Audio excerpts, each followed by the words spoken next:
धोने वाली बहू। शादी के पहले से ही विभा को कपड़े धोने का बड़ा शौक था। कभी नल के नीचे तो कभी तालाब के पास। अरे मेरी नीली वाली लुंगी नहीं दिख रही है। विभा की अम्मा, कहाँ रखी है लुंगी? अरे वो तो विभा ने परसों ही धोकर रखी थी आपकी अलमारी में, देखो वहीं होगी। वो ना मैंने आज धो दी, मुझे लगा कि गंदी हो गई होगी। अरे कैसे गंदी हो गई थी? उसे तो मैंने पहना भी नहीं। हे भगवान, इस लड़की के कपड़े धोने की आदत से परेशान हो गया हूँ मैं। जितना तो घर में राशन नहीं आता, उससे कहीं ज्यादा डिटर्जेंट पाउडर का खर्चा है। इसकी शादी करवा दो, शादी जाए अपने घर में ही करे काम, फिर चाहे घर के कपड़े धोने हो या पूरे गांव के। हाँ ठीक बोल रही हूँ, देखता हूँ मैं कोई लड़का। वो दिन भी आ जाता है जब विभा को देखने लड़के वाले आ जाते हैं। लड़की मुझे अच्छी लगी। होने वाली सास कहती है, बेटी अगर कुछ पूछना है तो पूछ लो। वैसे तो हमारी लड़की बहुत ही शर्मीली है, जो बोल दो वो मान लेती है, इसे क्या पूछना होगा। अरे कैसी बात कर रही हो माँ, मुझे इन लोगों के घर रहना है, सवाल तो कई है। हाँ हाँ बेटा, पूछ लो ना, क्या पूछना है। आप लोगों के घर कपड़े कौन धोता है? सास का मुंह बन जाता है। देखो, अगर तुम ये कहना चाहती हो कि तुम्हें कपड़े धोने नहीं आते तो सुन लो, कपड़े मैं ही धोती हूँ, लेकिन तुम्हारे आ जाने के बाद मैं रुमाल तक नहीं धोऊंगी। अरे चुप रहना भाग्यवान, बहू बेचारी घर आई नहीं, उसे डराना शुरू कर दिया। वो क्या है ना बिटिया, अभी तक तो ये कल्लू की माँ ही धोती थी, लेकिन अब तुम्हारे पापा तो दहेज में वॉशिंग मशीन देंगे ही।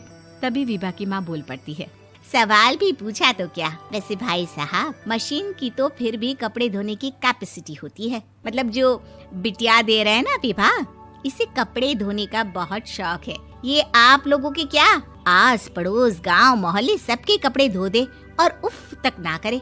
बाहर देखा नहीं आपने कितने कपड़े सूख रहे हैं? सब हमारी बिटिया ने ही तो धोए हैं। बस भी करो ना माँ, शर्म आ रही इतनी तारीफ सुनकर। और तो और एक दाग निकाल कर दिखाओ तो मान जाओ। हाँ अच्छा अच्छा, माफ करना बेटा, मैंने गलत समझा। हमें तो रिश्ता बहुत पसंद है। और ऐसे जुड़ जाता है रिश्ता कपड़े धोने का शौक रखने वाली विभा का। उसकी शादी हो जाती है कोयला फैक्ट्री में काम करने वाले कल्लू के साथ। शादी के बाद अचानक विभा चिल्लाती हुई सास के पास आती है। सासू माँ, अरे सासू माँ कहाँ है आप? ये तो धोखा है, धोखा दिया आप लोगों ने मुझे। इसे ससुर के चक्कर के बारे में पता चल गया। अरे तो उसमें तुझे क्यों धोखा मिला है? अरे नल में पानी नहीं आता, कपड़े कैसे कब धुलेंगे? अच्छा अच्छा, तू पानी नहीं आ रहा उसकी बात कर रही है। तो आपने क्या सोचा? कुछ नहीं। अच्छा, तेरी माँ ने कहा था कि कपड़े धोने का शौक है तुझे, याद आया मुझे। शौक शौक बोलकर कपड़े धोने वाले मेरे जुनून को कम ना आके सासू माँ, कपड़ा धोना मेरा गुरूर है। तभी पति भी वहाँ आ जाता है। अभी अभी मैंने इसे सनी देओल की फिल्म दिखाई है, उसी के डायलॉग मार रही है माँ। अच्छा सुन, साफ साफ बता रही हूँ, पानी सुबह 4 से 6 और शाम को 10 से 12 आता है, समझी? विभा टाइमिंग सुनकर हैरान हो जाती है। ये क्या भूतों का मोहल्ला है? सुबह 4 बजे उठकर कौन कपड़े धोता है? 4 बजे टंकी में पानी जाता है, फिर सारा दिन धोना ना, किसने मना किया? अरे कैसी बात कर रही हैं? 200 लीटर की टंकी में कितने कपड़े धो लूंगी मैं, सुबह ही उठ जाऊंगी मैं। अब क्या था, विभा सुबह 4 से लेकर रात के 12 बजे तक कपड़े ही धोती रहती।